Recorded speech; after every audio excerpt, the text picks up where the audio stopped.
አፈቅርሻለሁ፣ ፍቅሬን ልትቀበኝ ይገባል፣ ልትረጅኝ ይገባል በሚላት ሰዓት በር ላይ ሆኖ አዳምጧል ማለት ነው። እሱም ደግሞ እኔ አደይን አፍቅሬያታለሁ፣ ለየት ያለች ሴት ናት፣ በጣም ነው የወደድኳት ብሎ ሲለው ምን ለማለት ፈልገ ነው? ምንድን ነው እያደረክ ያለው ብሎ በጣም ነበር የጮኸው ማለት ነው።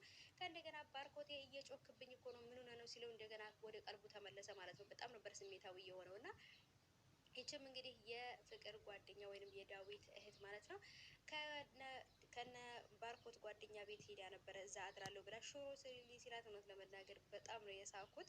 ሽንኩርት መክተፍ ራሱ እንኳን የማትችል አልጫ ሴት ናት እንግዲህ አደይን የምትሳደበው አደይን የምታንቋሽሻት። እንግዲህ እንደነዚህ አይነት ሰዎች ናቸው ሀገራችን ላይ የሞሉት ሰምታችኋል።